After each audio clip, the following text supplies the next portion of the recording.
Nako po, eto na ang matinding sinapit nitong si Atong Ang na nilabasan ng arrest warrant kahapon ho. Ito ang kanyang latest update. Atong Ang sumuko na po. Alright, welcome back to my YouTube channel. I'm Andy's Vlog.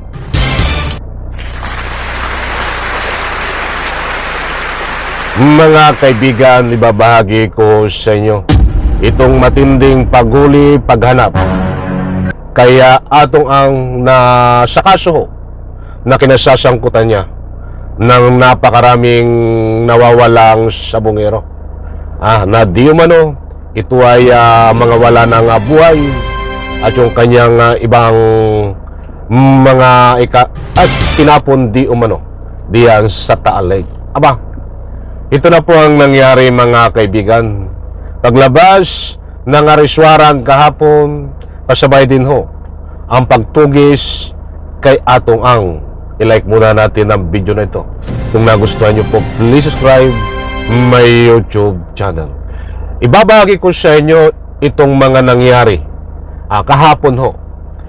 Sapagkat matindi, nagsanib persa ang ilang hanay ng mga kapulisan sa pangunguna ng CIDG. May nandyan din ho ang NBI upang tugisin itong si Atong Ang. Ano ho ang nangyari mga kaibigan? Huwag po kayong aalis at para na sa ganun mapanood nyo ho ito. Ngayon nyo pa lang ito mapapanood. Bago tayo magpatuloy, gusto ko munang hingin ng inyong panig. Pabor po ba kayo o naniniwala kayo na itong si Atong Ang ay tinuturong mastermind? Siya ba talaga ang mastermind sa pagkawala na himigit kumulang 30 mga nawalang sabongero na pinaniniwalaan di umano ay wala ng buhay? Diyan sa comment section, inaanyayahan ko po kayong magbigay ng anumang public opinion. Eto mga kaibigan, usapin na sumuko na po si Atong Ang sa pagkumpirma ng kaanak ng biktima. Ibig sabihin, nagsabi nito at kinumpirma ay yung kamag-anak ng biktima ni Atong Ang na sumuko na po mga kaibigan. Shoutout po sa lahat. Ito ho ang resibo at katibayan, mga mahal kong taga-subaybayan. Wala silang pagkakataon. Kung eto. nanonood ka po, Mr. Atong Ang, gusto po namin sabihin, nananawagan kami na sumuko na po kayo. Sumuko na kayo kasi sinabi nyo naman na wala kayong kasalanan. Dito nyo patunayan kung talagang wala kayong kasalanan. Napakarami nyo pong abogado, napakarami pong magdidepensa sa inyo. Actually, sa totoo lang, ang ganda ng laban nyo. Binigyan kayo ng pagkakataon para sumuko, i-depensa ang sarili nyo. Pero yung mga kaanak namin, bigla na lang silang nawala. Wala silang pagkakataon, i-depensa yung sarili nila.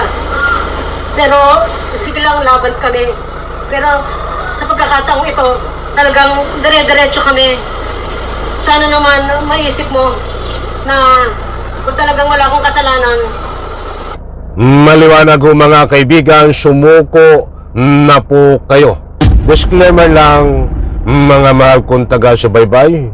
Nasabi po natin diyan na si Atong Ang ay sumuko na po. Ibig sabihin, pinasusuko ho nitong mga kamag-anak ng biktima ni Atong Ang. Maliwanag ho, sumuko na po kayo Atong Ang. Iyan ho ang panawagan ng kamag-anak ng mga biktima upang harapin ang kanyang mga kaso na wala pong kakulang piyansa. Heto pa, harapin niyo ho itong kasong to. At sa mga hindi naisama, talagang hindi ho kami titigil na maisama kayo dahil alam namin kasama po kayo. May mga bagong ebidensya ho kami na submit sa DOJ. Sana naman ho, ma-consider po ito ng DOJ Panel of Prosecutions. And nagpapasalamat kami sa lahat. At hinahanap namin yung kapulisan na sana, kung talagang wala po kayong kinikilingan, kung hindi man siya susuko, mahuli po si Mr. Atong Ang. at ang iba pang mga may kasalanan dito sa aming pagkawala ng aming mga kaanak. Hindi po talaga kayo sumuko for John, no? Hindi kayo bumitaw po. Opo, kasi kapatid lang ako pero masakit na nakikita namin yung mother namin na naghihirap, nagkasakit, nabulag, di makakain, nangayayat.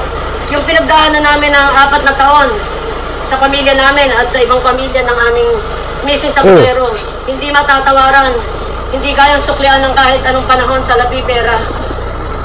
Ayan mga kaibigan na kamag-anak po ng biktima, may panawagan buwan po dito sa News 5. News 5, maraming salamat, ipahintulot ang paggamit ng iyong video clips. Ito, hindi po tayo nagpapakalat ng anumang fake news. Ibig sabihin po niyan, inuulit ko, sumuko na po kayo. Nananawagan ng biktima, kaanak ng biktima na sumuko na. Itong si Atong Ang. Subalit hanggang ngayon po, wala pa ho tayong nakita at nakalap na impormasyong balita tungkol sa pagsuko ni Atong Ang. Lato ng kanyang mga taga-ari, katulad ng kanyang mga bahay, ilang establishmento, pinuntahan ho ng mga kinahukulan upang isolbi ang arrest warrant, subalit wala doon si Atong Ang.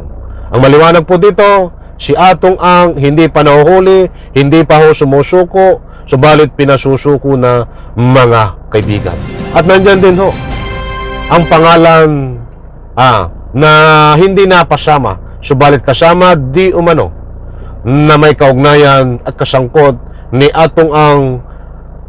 Mayroon pong panibagong ebidensya. Sino po yung mga pangalan na hindi napasama? Si Gretchen Barreto ho, mga kaibigan, hindi napasama, subalit kasama dapat nakakasuhan pagdating sa DOJ ay na-dismiss. So, yan ho ang nilalaban din ng mga kaanak ng biktima ngayon na ilang general pa na ika nga po'y mayroong ebidensya di umano na sinabnit itong mga kamag-anak na biktima upang isama mga kaibigan. Abangan po natin, kabang-abang mga mahal kong taga-subaybay. Maliwanag po mga kaibigan, wala pang nahuhuling Atong Ang, walang sumusuko, subalit pinasusuko.